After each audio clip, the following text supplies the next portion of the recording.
New historicism and cultural materialism.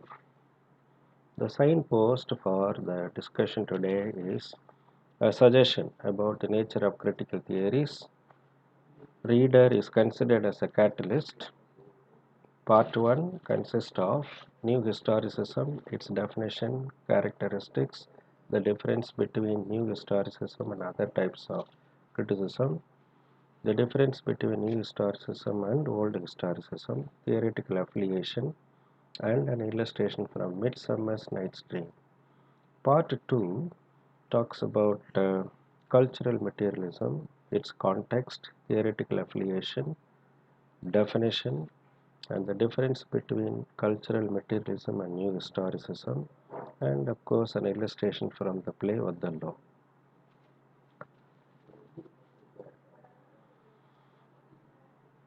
Only change is constant.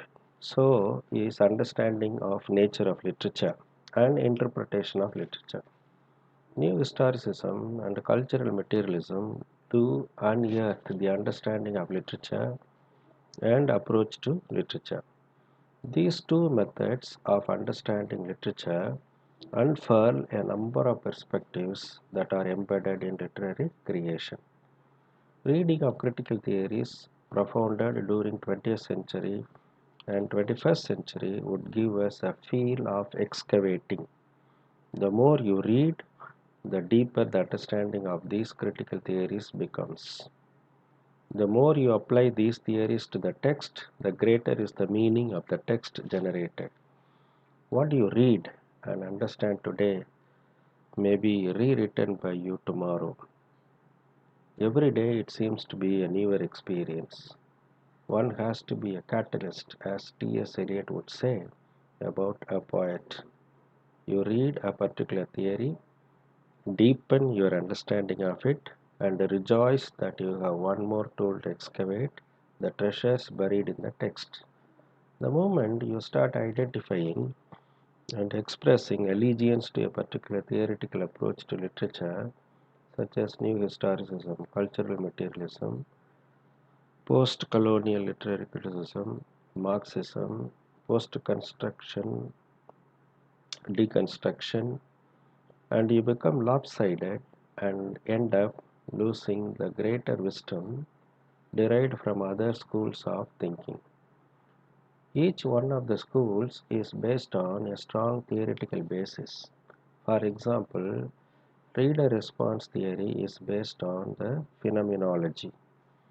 According to phenomenology, when considering a literary work, one must examine not only the text but the response it evokes in the reader. A text has the artistic pole, which is the text as created by the author, and the aesthetic pole, which is the text as realized or responded to by the reader. The literary work then is more than just the text. It is something abstract that is between the text and the reader's response to it. That is what reader response theory believes in. Similarly, structuralism and post-structuralism are based on modern linguistics as initiated by Ferdinand de Saussure. Feminism depends on sexual politics and gender issues. Psychoanalytical criticism is based on psychoanalysis pronounced by Sigmund Freud and Carl Jung. Therefore, we as readers have to be objective to these approaches and keep them only as tools to excavate the ever elusive and never determined meaning of the object and detect, of course, the subjectivity involved in these approaches. With this caution, I would like to enumerate the characteristics of new historicism and cultural materialism and illustrate them with one or two examples from Shakespeare. Some of the terms related to historicism are important to be discussed and understood. The historical approach to literature simply means that the critic, the person trying to understand any work of literature, looks beyond the literature itself to the broader historical and cultural events that might influence the author whose work is being considered. Whereas historiography refers to the writing of history itself, especially the writing of history based on the critical examination of the sources, the selection of particular details from the authentic materials in those sources, and the synthesis of those details into a narrative that stands the test of critical examination. The term historiography also refers to the theory and history of historical writing. For example, studying the ways historians all over the world recorded the discovery of America and how, why this change has happened over the time would be an example of historiography. History, Historicism is a position that holds that all knowledge and cognition are historically conditioned. Historicism challenged a progressive view of history that interpreted history as a linear, uniform process that operated according to universal laws. It is a view widely held by the thinkers since the Enlightenment.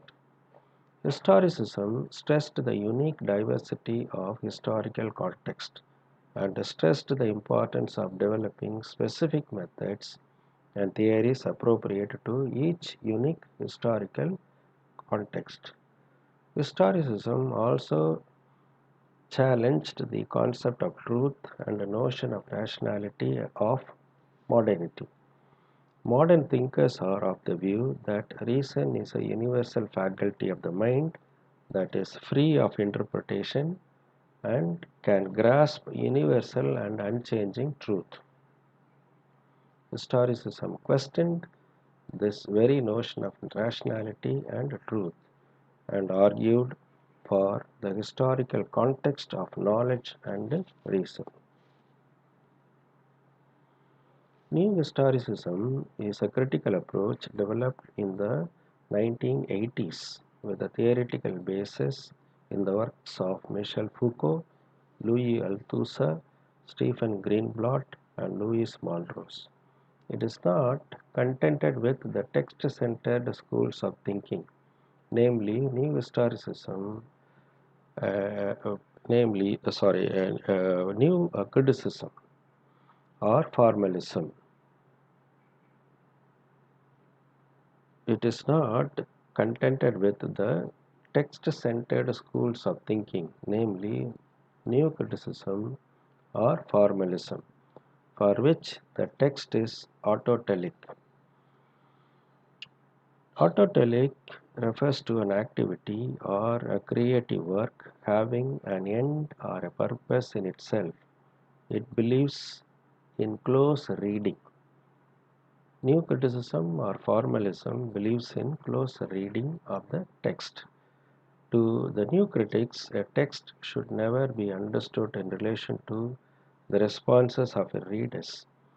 The critic must base his analysis on the text's intrinsic dimensions.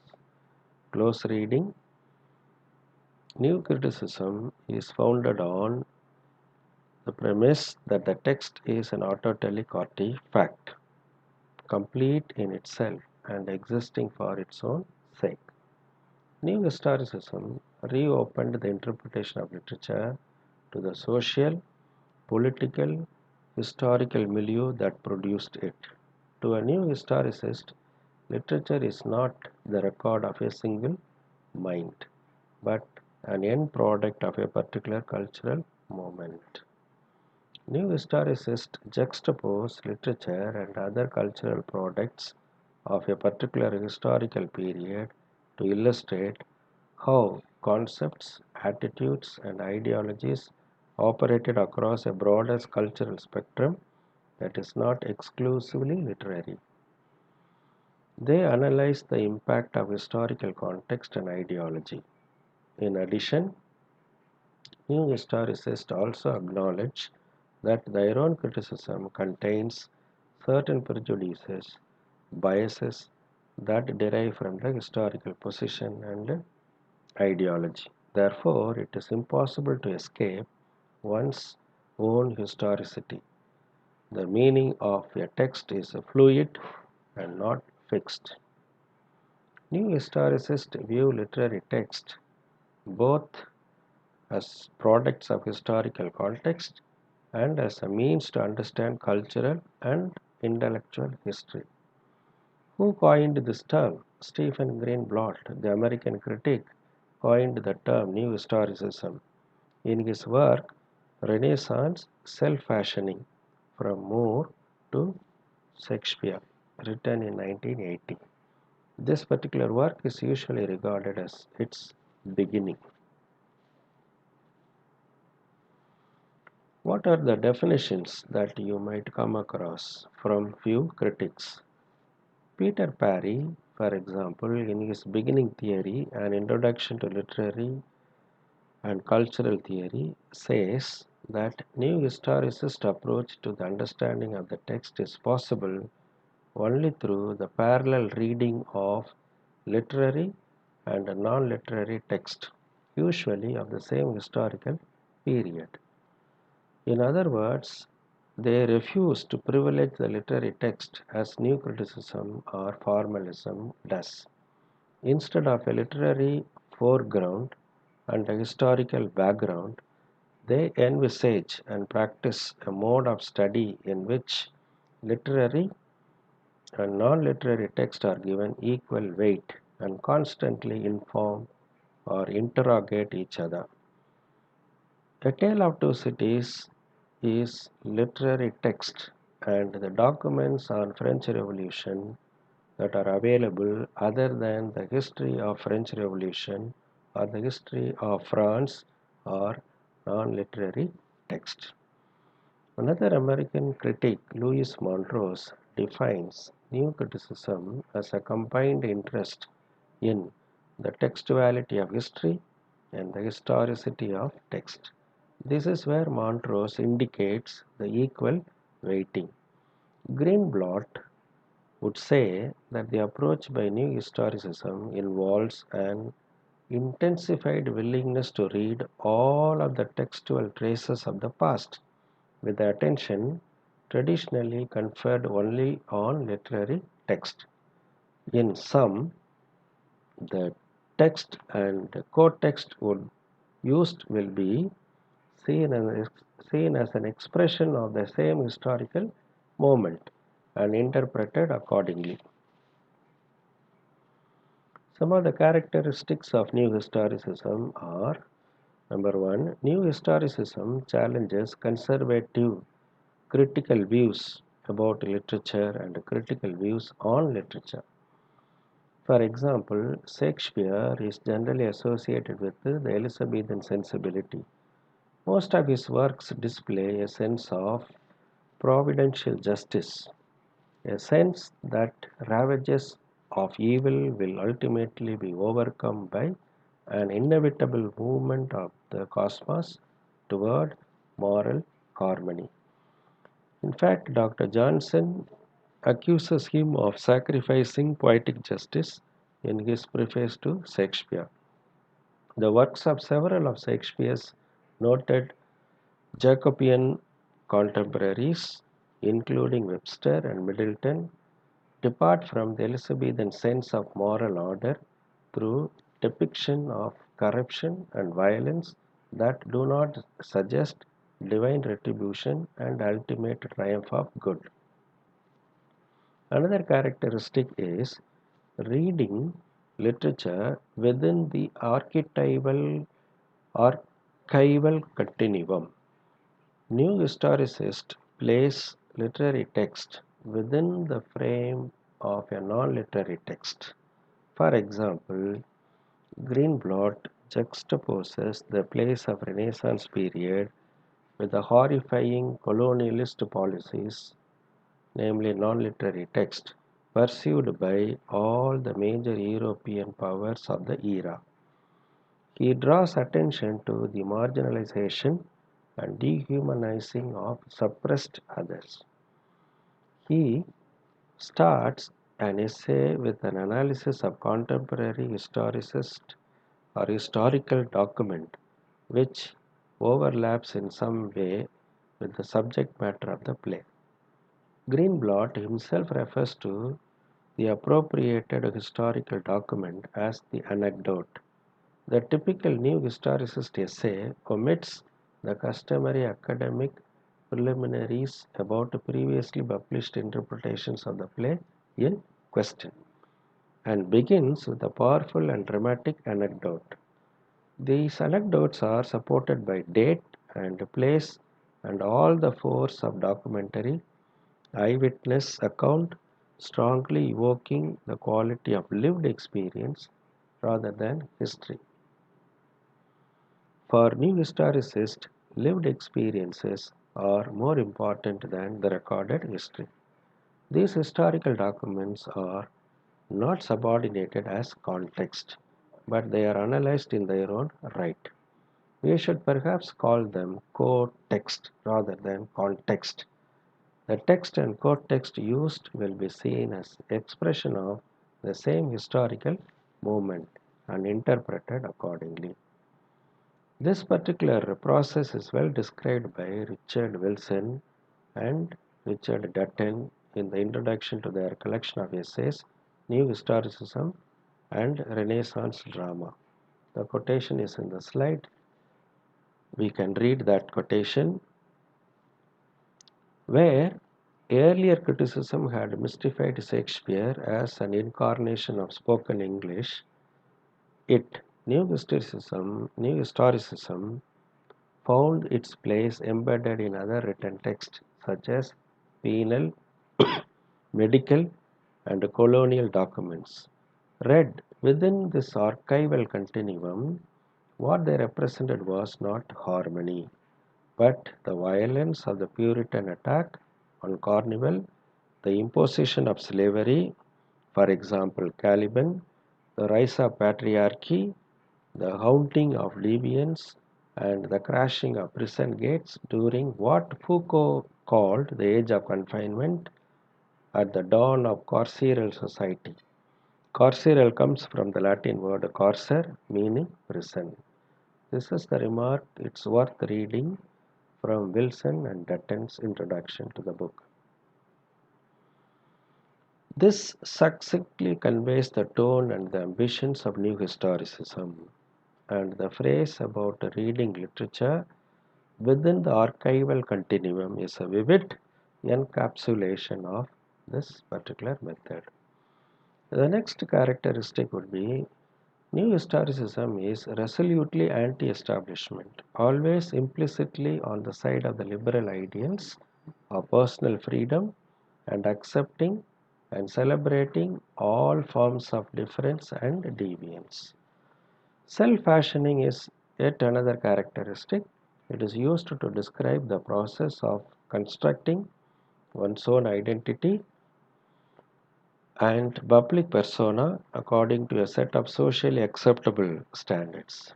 Iago is fully aware of himself as an improviser and reveals in his ability to manipulate his victims, Cassio, Othello, and Desdemona, only to lead them by the nose like asses.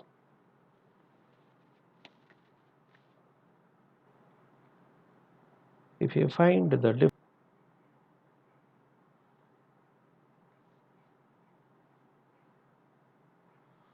Before we understand the difference between New Historicism and Old Historicism, as I mentioned, the difference between New Historicism and traditional criticism is New Historicism begins with a contemporary document overlapping with the subject matter, whereas the customary or traditional type of criticism would concentrate on academic preliminaries about previously published interpretations of the play in question. For instance, the tragic flaw of Hamlet, procrastination, or any other tragic heroes or concept of Shakespearean tragedy is what might have engaged the contemporary critics. Whereas Louis Montrose, in his essay on Midsummer's Night Dream, begins like this: I would like to recount an Elizabethan dream, not Shakespeare's A Midsummer's Night Dream, but the one dreamt by Simon Foreman, the French ambassador to England on January 23rd, 1597.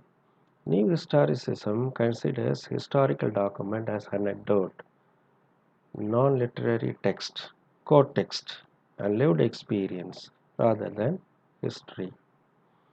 Whereas other type of criticism would believe in the text as well as the author's influence and the societal influence and all other types of environmental influences that could have influenced the literary work. Now, the difference between new historicism and old historicism, the first difference is new historicism is a parallel study of literary and non-literary text, or the practice of giving equal weighting to literary and non-literary materials. Old historicism believe in and approaches that make a historical separation between literary text, which was the object of value, the jewel as it were, and the historical background, which was merely the setting and by definition of lesser worth. New historicism believes in parallel readings. There is no hierarchy between the text and non-literary text, whereas old historicism believes in hierarchy. The text is primary and non-text is secondary for them. New historicism is interested in history as represented and recorded in written documents. In history as text, historical events are as such irrevocably lost. Old historicism believes in the combination of this historical framework with the practice of close reading and, of course, the analysis of patterns of imagery. For new historicism, history is a narration. History is recorded by the witness. For old historicism, history is reality. For new historicism, no reader can claim to have the truth of their text or an event.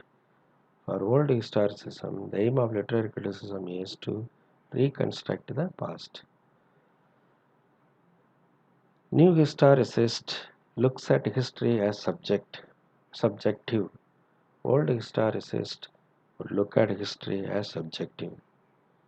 For new historicist, history is cultural. It is connected to power. For old historicist, history is universal. The questions asked by traditional historians and by new historicists are quite different. Traditional historians would ask what happened and what does the event tell us about history. In contrast, new historicists would ask how has the event been interpreted and what do the interpretations tell us about the interpreters.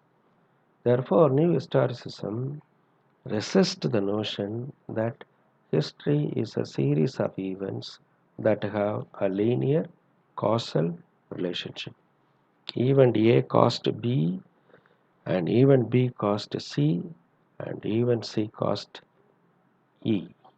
Therefore, there is a linear and causal relationship between events. Let me say it once again. New historicism envisages and practices a mode of study where the literary text and non-literary text or court text are given equal weighting, whereas old historicism considers history as a background of facts to the foreground of literature.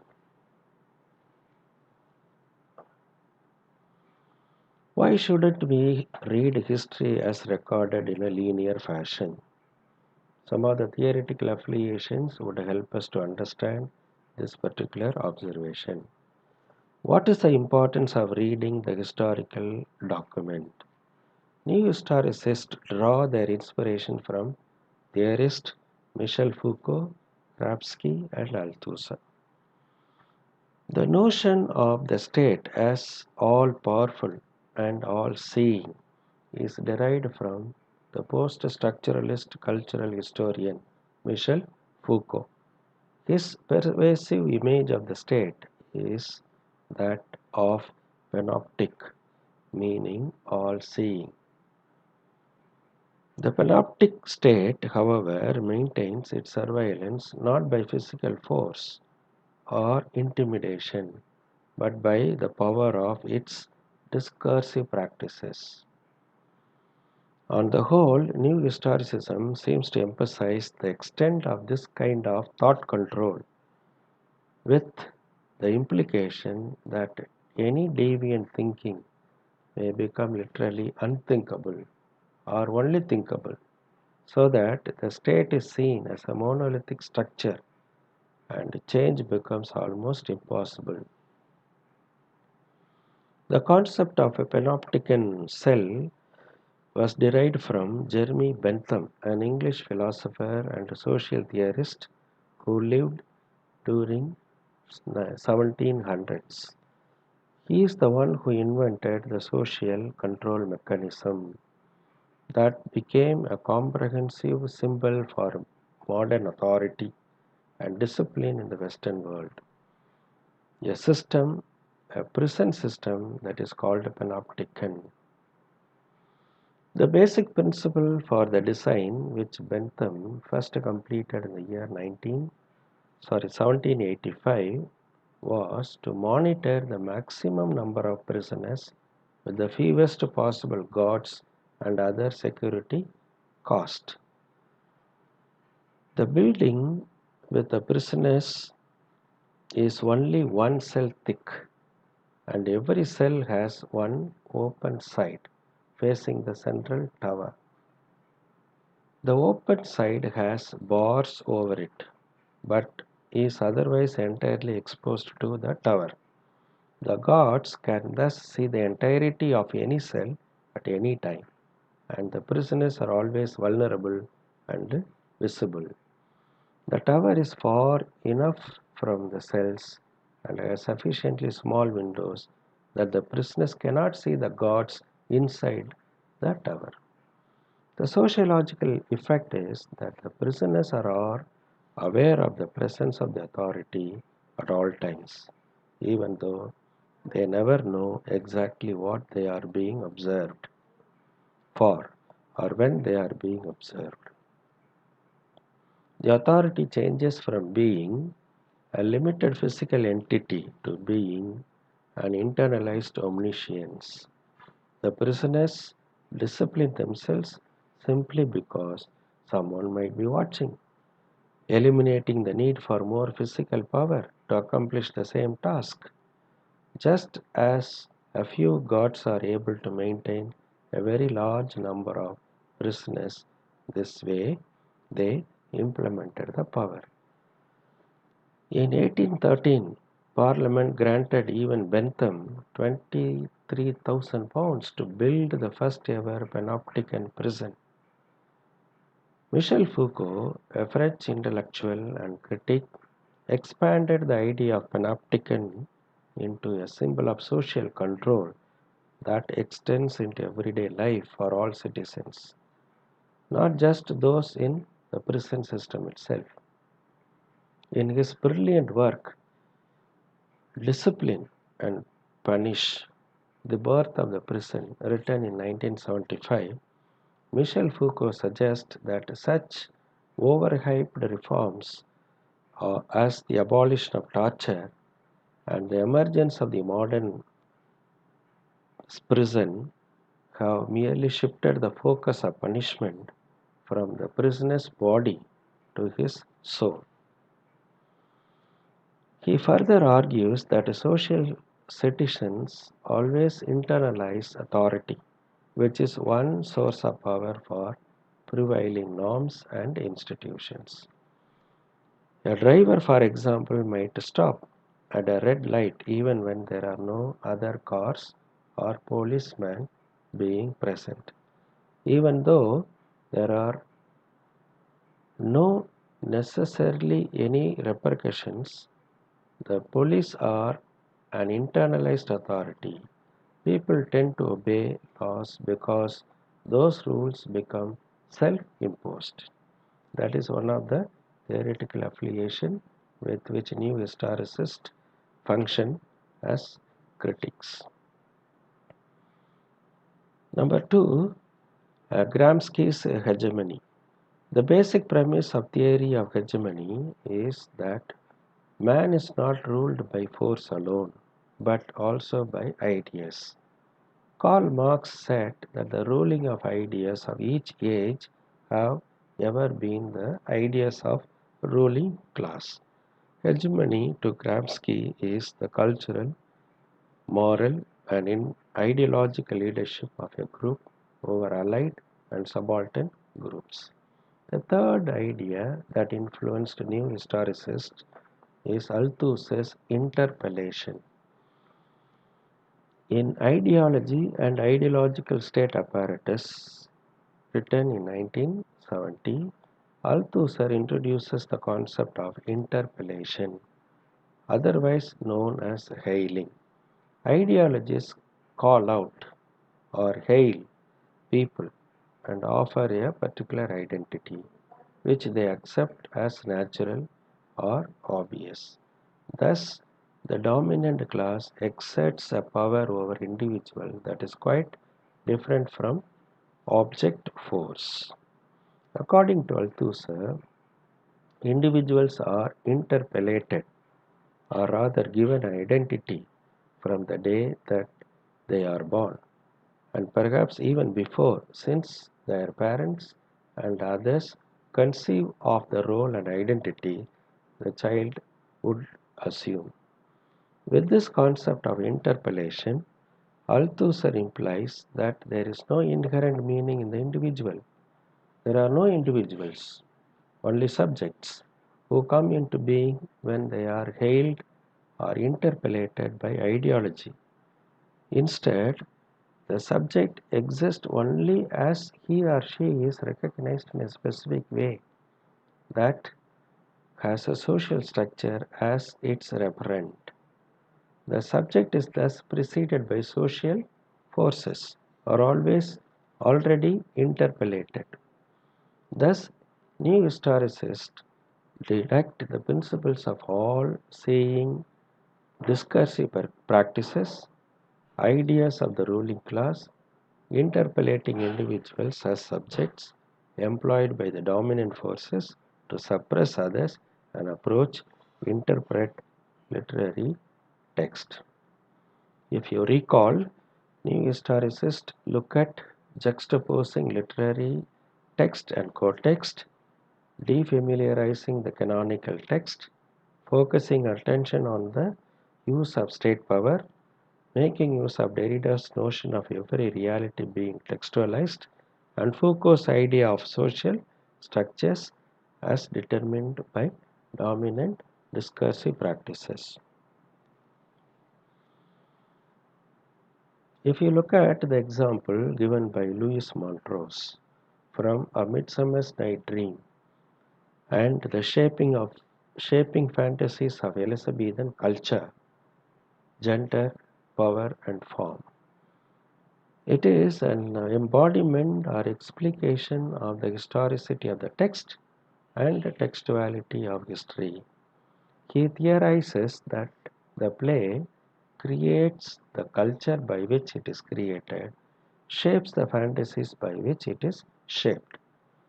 Elizabeth can project herself as the queen whose virginity has a magical and mystical potency because such images are given prominence in court masks, in comedies, and in pastoral epic poetry.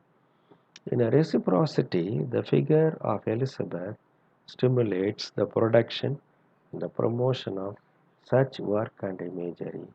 Hence, in all this sense, history is textualized and texts are historicized.